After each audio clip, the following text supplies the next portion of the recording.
Swastiastu. Perkenalkan, nama saya Niketut Sri Aryani Pendit, mahasiswa PPG dalam jabatan Angkatan 2 tahun 2023 dengan nomor induk mahasiswa 230029410005, Prodi Agribisnis Tanaman, LPTK Universitas Muhammadiyah Jember. Saya mengajar di SMK Negeri 1 Petang, Bali, kelas 10, program ATPH. Dalam video uji kinerja saya mengambil praktek pembelajaran dengan judul Produksi Tanaman Pertanian secara Konvensional dan Modern.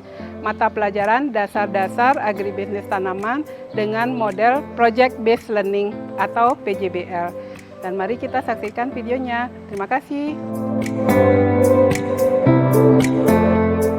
Selamat pagi anak-anak.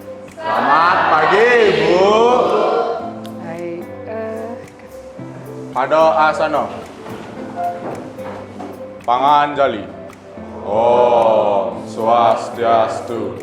Om Swastiastu. Baik, anak-anak, kita ketemu lagi hari ini. Tapi sebelum Ibu mulai pembelajaran hari ini, mari kita berdoa dulu agar nanti pada saat pembelajaran kita bisa berjalan dengan lancar. Coba Sawi, silakan dipimpin doanya ya. Silakan semuanya berdiri. Sebelum kita memulai kegiatan hari ini, alangkah baiknya kita mulai dengan doa. Menurut kepercayaan masing-masing, berdoa mulai. Berdoa dapat diakhiri. Silakan. Ya. Terima kasih Sawi. Jadi hari ini kita akan mulai pembelajaran, melanjutkan pembelajaran yang minggu lalu. Kita akan belajar tentang produksi pertanian konvensional dan modern. Tetapi sebelum Ibu lanjut, Ibu akan absen dulu ya. Ya. Siapa ada yang tidak masuk hari ini? Ada. Ada ya, saya sebutkan satu-satu. Gusti Ngurah Bayu hadir. Made Panji Wijaya, Made Partamajaya, Made Putu Adi Govinda, semua sudah hadir. Kita sekarang sebelum mulai pembelajaran, yuk kita sepakat dulu. Sepakatnya kita, pertama, tidak boleh ada yang keluar masuk kelas selama pembelajaran. Yang kedua, menjaga kebersihan, baik di bawah di bangku kalian. Kemudian, respect each other, artinya menghargai kita semua, Bu Guru di depan dan teman-teman kalian. Ya, itu kesepakatan kita bersama. Kita sepakat? Baik, saya akan mulai pembelajaran hari ini dengan judul Produksi Pertanian secara Konvensional dan Modern. Jadi ini masih hubungannya dengan dasar-dasar agribisnis tanaman. Siapa yang tahu tentang pertanian? Jadi di Indonesia itu, terutama di Bali, kita ada pertanian yang terkenal. Jadi pertanian itu ada sistem konvensional, sistem modern, dan urban farming. Jadi di sini masing-masing sistem pertanian itu yang konvensional seperti yang ada sekarang ini, petani-petani padi yang menanam padi itu mereka biasanya pakai sistem konvensional. Konvensional itu artinya bagaimana apa yang mereka olah di sawah itu menghasilkan yang tinggi. Jadi mereka tidak akan mempedulikan apakah apa yang mereka tanam, tanahnya nanti bagaimana. Yang penting di akhir mereka mendapat hasil yang tinggi. Jadi itu yang konvensional, mereka tidak berpikir untuk ke depan, mereka memakai pupuk organik yang dari bahan kimia yang nanti akan berdampak pada tanah tersebut untuk jauh ke depan nanti.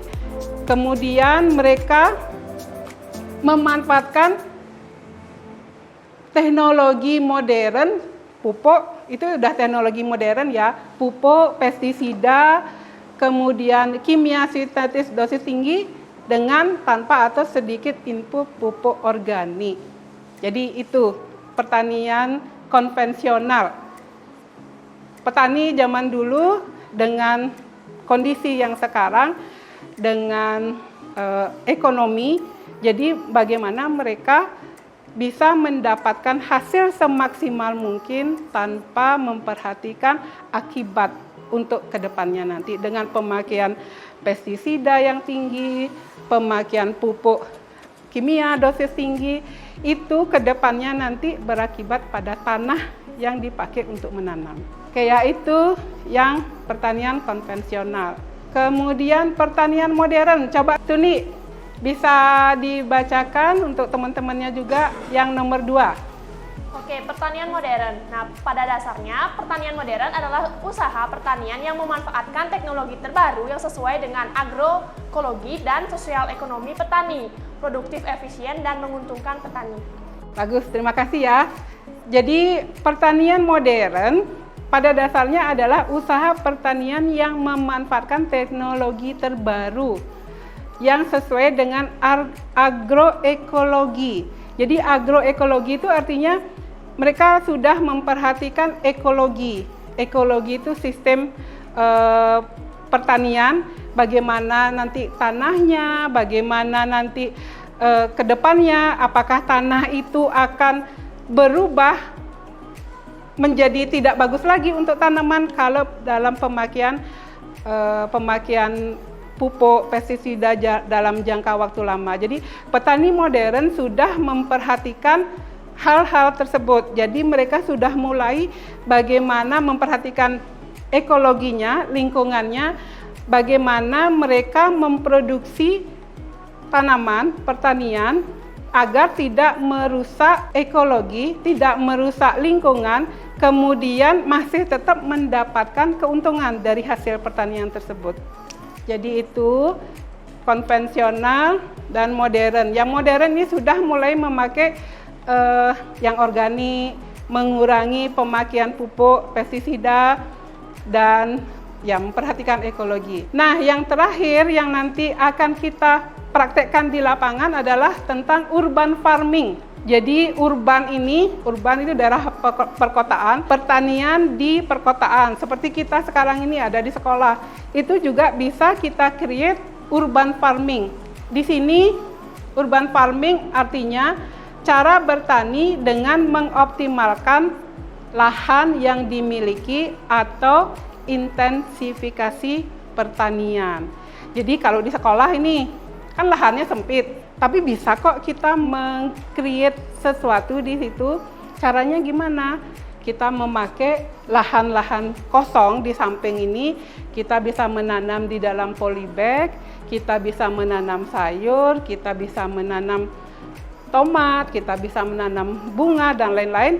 Yang jelas bagaimana kita memanfaatkan area yang kita ada bisa untuk menjadi lahan pertanian. Itu namanya urban farming.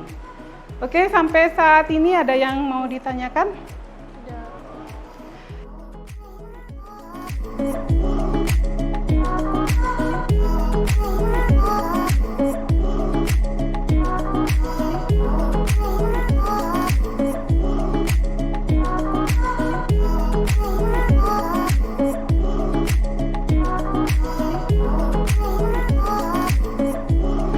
Masing-masing kelompok, kalian bisa berdiskusi tentang apa tadi yang disampaikan di papan, ya. Kalian bisa berdiskusi sambil menjawab dan membuat kesimpulan dari apa yang kita pelajari tadi. Kalian bisa diskusikan dan pelajari yang tadi. Kalian bisa melakukan studi literatur. Nah, ini bisa dianggap sebagai literatur. Kalian juga bisa mencari informasi melalui internet. Bukan hanya dari studi literatur aja, tapi juga dari internet, dari Google. Kalian bisa cari semua informasi dari sana ya untuk menjawab lembar kerja ini.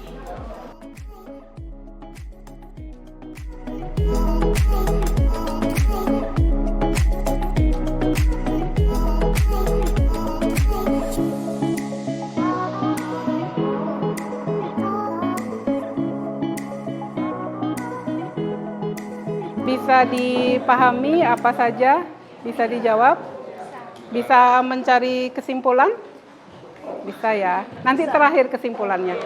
Kalian dikolek dulu informasinya, apa saja dari studi literatur, dari Google juga kalian bisa pakai perangkatnya. Ya, cari di Google boleh. Nah, anak-anak, agar pelajaran kita hari ini tidak terlalu serius ya, Ibu mulai kita isi dengan ice breaking, ya. Mulai dari Tuni, kita ice breaking dengan kepala dan ekor. Apa yang ada di kepala kalian, spontan, kalian sampaikan. Teman yang di sini, suara keras, jawab ekornya. Oke ya, Tuni mulai. Ular. Roti. Ikan. Nanas. Sapi. Iguana. Good. Ayam. Marimas. Next. Sepatu. Udang. Oke, good. Masuk. Gimana anak-anak, sudah melek sekarang? Oke, kita lanjut lagi. Kita tepuk tangan buat kita semua. Nah, sekarang sudah lebih semangat lagi. Ayo kita lanjut. Nah, anak-anak, jadi sudah ada satu kelompok teman kalian yang maju di depan, bisa diperhatikan. Kalian boleh diskusi lagi, dan kelompok yang di depan bersiap untuk menjawab pertanyaan dan diskusi kembali ya. Silakan dipaparkan apa yang sudah dipelajari tadi. Panganjali. Om Swastiastu. Baik teman-teman semuanya, selamat siang. Kami dari kelompok 1. Di sini kami akan memaparkan hasil diskusi kami. Baik, jadi di pertanian konvensional, produksi tanaman yang dilakukan itu secara manual dan memanfaatkan pupuk dan pestisida yang tinggi. Kemudian nama tanaman yang diproduksi itu contohnya itu padi. Lalu peralatan yang digunakan itu seperti kerbau, sapi, cangkul, sabit, dan tenaga manusia. Kemudian keuntungannya yaitu hasil produksi yang lebih tinggi dan kerugiannya itu produktivitas tanah menurun. Nah, pertanian perkotaan urban farming itu tidak konvensional, tidak bersifat konvensional. Selanjutnya kesimpulannya akan dibahas oleh teman saya. Jadi kesimpulan yang kelompok kami peroleh dari materi tentang pertanian modern dan pertanian konvensional, yaitu yang pertama, pertanian konvensional itu di mana tidak memperhatikan yang namanya kelangsungan dari lingkungan tempat di mana terjadinya pertanian tersebut. Misalnya tanah yang digunakan untuk bertani itu tidak diperhitungkan apakah akan dapat lagi dimanfaatkan sebagai media tanam untuk tanaman-tanaman selanjutnya. Sedangkan kalau di pertanian modern itu tanah yang digunakan untuk menjadi media tanam itu diperhitungkan apakah akan dapat digunakan pada musim selanjutnya untuk melakukan proses penanaman agar di mana hasil dari pertanian tersebut dapat atau maksimal. Kalau misalnya tanah itu tidak dapat atau produktivitasnya itu tidak maksimal, itu akan mempengaruhi hasil dari panen. Misalnya kalau misalnya kita menanam sesuatu yang berbuah, mungkin hasil buahnya itu tidak maksimal, mungkin kurang manis, bentuknya enggak semaksimal buah yang ditanam di media tanam yang memang produktivitasnya masih tinggi. Mungkin itu dari kami. Mohon maaf bila terdapat kesalahan dan kekurangan. Apa bisa dimengerti? Nah, itu kelompok 1 bagus sekali pemaparannya dan sangat memahami apa yang tadi dipelajari. Dan satu pertanyaan, bagaimana dengan urban farming? Apakah urban farming bisa kita lakukan atau bisa kita implementasikan di sekolah? Untuk urban farming atau yang bisa Pertanian kita di sebut perkotaan. pertanian yang memanfaatkan lahan yang sempit itu tentu saja bisa dimanfaatkan di sekolah. Nah, penerapan dari urban farming ini bisa kita terapkan karena sangat bermanfaat bagi kita sebagai siswa. Misalnya kalau kita jenuh atau ada jam kosong biasanya di sekolah, kita bisa manfaatkan untuk meluangkan waktu mengurus pertanian urban farming ini. Nah, misalnya kalau kita jam kos, kita menanam sesuatu. Nah, kita bisa tuh nyiram, melakukan pemupukan atau pengecekan tanaman lebih lanjut. Nah, itu juga termasuk refreshing bagi kita ketika kita mengalami kejenuhan saat belajar. Itu bisa menjadi anti stres. Kalau di sekolah sudah belajarnya berat, dengan bercocok tanam kita bisa mendapat energi baru, kita bisa refresh. Jadi otak kita bisa lebih lebih refresh lagi. Kita bisa kemudian menerima atau menggali ide-ide baru dan melihat tanaman itu tumbuh di sekitar kita, apalagi sampai berbunga, sampai berbuah, pasti akan menyenangkan sekali. Dan menyenangkan itu, happy itu akan berimbas juga ke kegiatan kita sehari-hari. Kalau kita tidak stres, kalau kita tidak emosi, kalau kita tidak tertekan, jadi dengan datang ke kebun, mengolah sesuatu yang ada di sekolah, itu akan bisa meringankan beban kita di sekolah. Oke, baik, terima kasih. Grup 1, kelompok 1, pemaparannya sangat bagus, bisa kembali ke tempat. Oke, terima kasih kelompok 1. Give applause. Oke. Baik teman-teman semuanya, sekiranya sekian hasil diskusi yang dapat kami sampaikan. Kami tutup dengan Parama Santi. Om Santi Santi Santi Om. Ya, di depan kita bisa lihat. Tadi kita ada 3 hal dalam pertanian. Apa saja? Pertanian konvensional, modern, good. Ya, nah di sini kalian bisa lihat contohnya. Pertanian konvensional. Itu ibu yang pakai topi. Jadi mereka masih memakai pupuk, pestisida, dan mereka melakukan itu dengan manual. Dengan sistem manual, dengan kimia yang tinggi, dengan pestisida yang kimianya tinggi juga, dan itu lama-lama akan berpengaruh ke tanah, dan lama-lama sekian puluh tahun lagi tanah itu tidak akan bisa subur lagi dan tidak akan bisa memberi hasil yang maksimal. Dan itu petani konvensional mereka tidak ada berpikir tentang itu. Nah, kemudian zaman beralih menjadi beberapa petani sudah berpikiran modern, mereka sudah memakai sistem yang modern dengan pakai alat, jadi tidak menguras tenaga lagi. Mereka pakai alat, mereka mengurangi pestisida, sudah mulai berpikir tentang organik. Jadi mereka sudah berpikir bagaimana tanah yang mereka kelola untuk pertanian masih tetap menghasilkan hasil yang tinggi, tetapi tanah itu sebagai bahan pokok dasar akan tetap bisa menghasilkan yang maksimal dalam jangka waktu panjang. Sampai kalian nanti besar, kalian juga sudah dewasa berkeluarga, tanah itu masih tetap subur, tanah itu masih bisa tetap menghasilkan yang maksimal.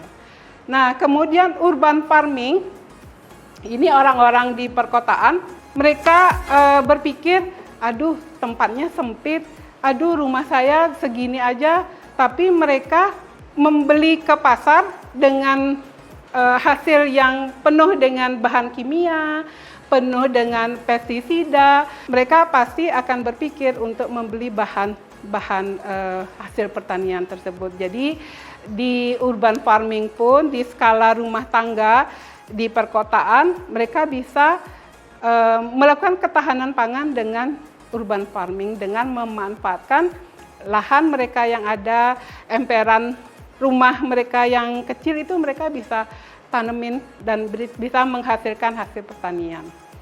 Oke, cukup sampai di sini. Kita lanjut. Kita nonton video sebentar yuk. Dalam beberapa tahun terakhir, tren urban farming kian diminati oleh masyarakat yang tinggal di kota besar. Awalnya, konsep berkebun di lahan terbatas ini hanyalah sebatas inisiasi dari segelintir komunitas pecinta lingkungan yang bergerak secara mandiri. Kemudian, urban farming pun berkembang secara masif, menjelma menjadi tren gaya hidup urban.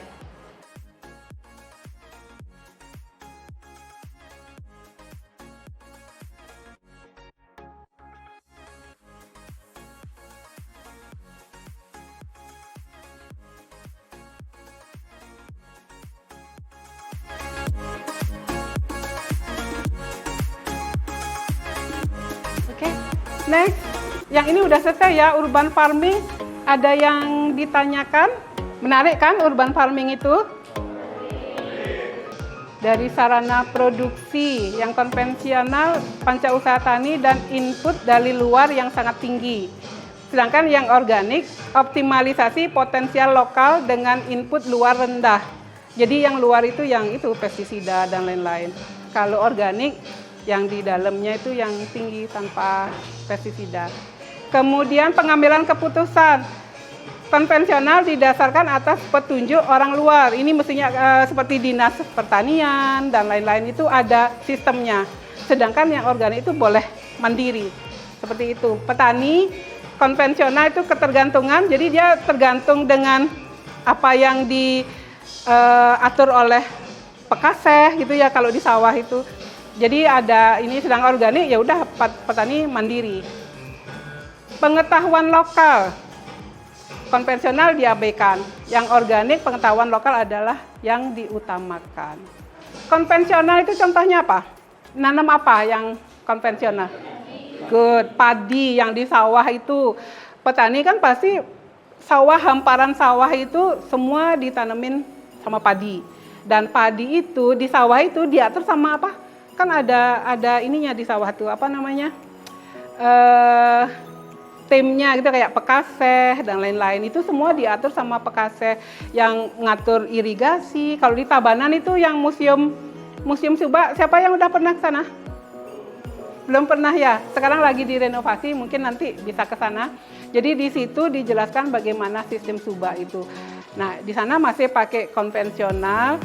Mereka diatur oleh satu organisasi yang namanya Subak. Jadi pemakaian pupuk, pemakaian pestisida itu diatur. Ini sekarang untuk produksi ini pakai bibit padi yang ini, pakai pupuk yang ini, semua diatur. Nah, kalau yang organik atau yang modern itu lebih bersifat mandiri. Ada tumpang sarinya, jadi tidak hanya menanam padi saja, bisa ditumpang sari sama apa? Singkong, apalagi sayuran, bisa juga dengan apa? Ikan. Melihara ikan, sistem apa namanya? Aqua ya itu pokoknya ditumpang sarikan, ada ikannya, ada tanaman sayur dan lain-lain. Itu yang organik. Ada yang bisa bantu membacakan pertanian organik, kelebihannya? Coba dibaca. Jadi kelebihan dari pertanian organik itu yang pertama itu biaya usaha tani rendah karena menggunakan sarana produksi rendah. Yang kedua, pendapatan petani meningkat karena produksi tinggi biaya rendah. Yang ketiga itu lingkungan sehat dan seimbang karena mengutamakan keseimbangan ekosistem di lapangan. Dan yang terakhir, petani bebas menentukan pola tanam dan pengelolaan pertanian. Terima kasih. Terima kasih. Jadi ada banyak sekali kelebihan dari sistem pertanian modern dengan memakai sistem organik.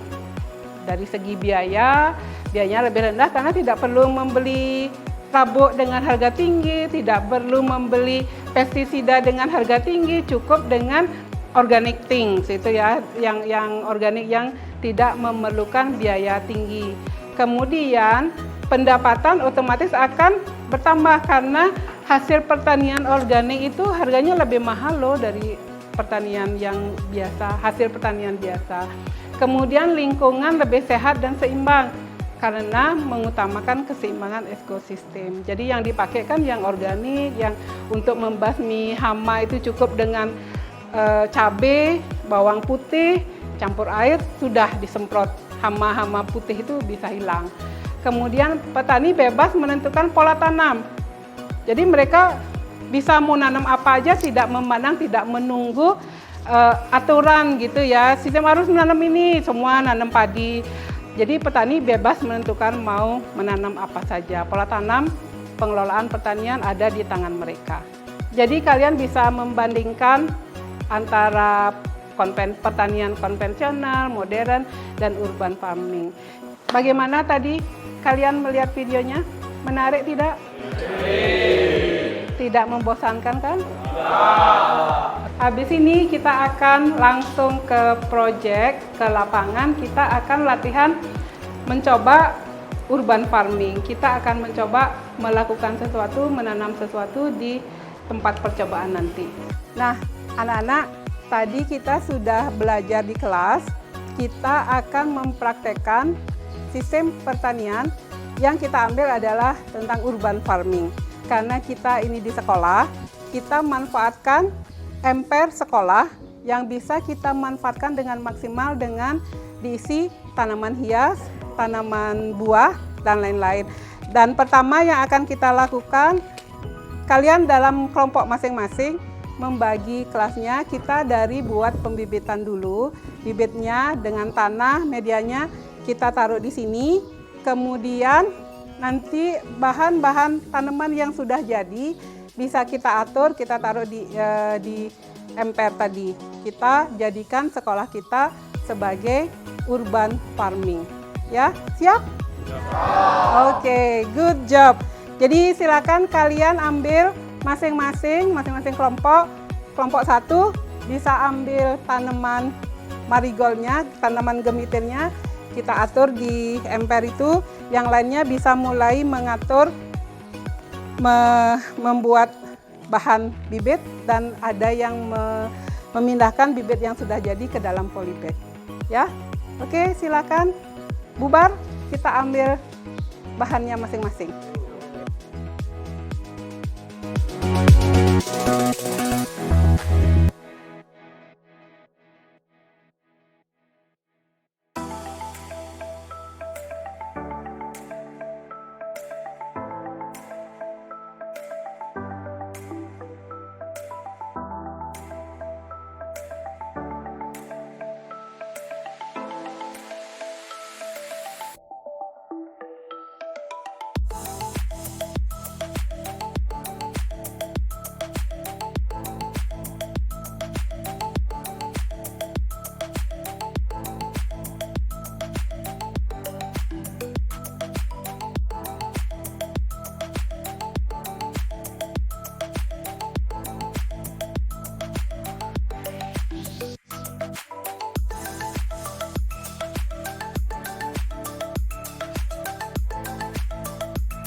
Oke, nah anak-anak, kita lihat di sini sekarang, kita saksikan bersama bagaimana kita mengolah lahan sempit emper sekolah kita sebagai tempat untuk pertanian. Yang ini adalah tanaman marigold, tanaman gemitir bahasa Balinya, dan kita ada tanaman cabai dan tanaman tomat yang sudah mulai tumbuh, yang kita bisa selalu praktekkan, kita selalu amati bagaimana pertumbuhannya sampai nanti benar-benar bisa menghasilkan sesuatu. Tomatnya bisa jadi berbuah, sampai berbuah, cabainya juga bisa sampai berbuah. Ya, Sampai di sini kegiatan lapangan kita. Mudah-mudahan urban farming kita yang kita adakan di sekolah ini bisa bermanfaat untuk kita semua. Kita kembali ke kelas masing-masing ya, kita lanjutkan pelajaran hari ini, melanjutkan apa yang sudah kita pelajari. Yuk kita kembali ke kelas.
Nah, anak-anak, kita belajar tentang apa tadi? Coba.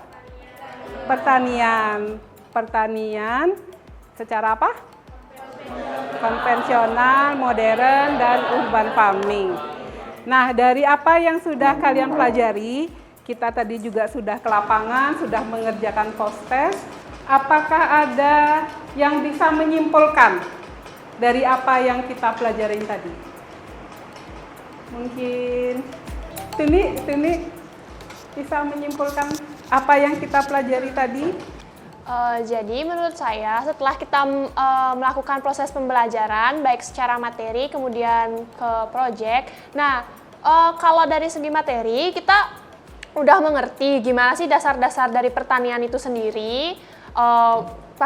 Menurut saya sendiri sih terkesan oh gampang bedanya gini. Tapi setelah melakukan di kenyataannya itu ternyata agak ribet gitu. Kalau tadi kita perlu tenaga tentunya, terus konsentrasi perlu. Kemudian kita harus nentuin gimana sih cara menanam yang baik agar tanaman itu dapat tumbuh dengan baik. Misalnya kita nggak boleh nanam tanaman itu terlalu dekat karena nantinya akan menghalangi tanaman itu untuk tumbuh. Bagus sekali, itu nih sudah bisa menyimpulkan, sudah bisa memahami apa yang sudah kita pelajari tadi. Jadi apakah ada kendala dihadapi pada saat belajar di kelas dan di lapangan tadi? Menurut saya ada kendala, yaitu tentang antara teori dan praktek. Teorinya tuh yang di kelas tuh tidak sesuai apa yang kita praktekkan di lapangan. Tidak sesuainya seperti apa misalnya? Ada kesulitan saat praktek. Tapi pada saat praktek kemudian kita kembali ke kelas, kita bisa perbaiki apa yang ada di lapangan. Nanti pada saat percobaan lagi, pada saat melakukan praktek lapangan lagi, kita bisa benahi, kita bisa perbaiki lagi. Ya? Baik, terima kasih anak-anak. Untuk pertemuan kali ini kita cukupkan sampai di sini. Jadi sebagai penutup, Sawi bisa ditutup dengan penutup seperti biasa ya. Jadi semuanya dimohon untuk berdiri. Untuk mengakhiri kegiatan kita hari ini, angka baiknya kita tutup dengan doa. Menurut kepercayaan masing-masing, berdoa mulai. Berdoa.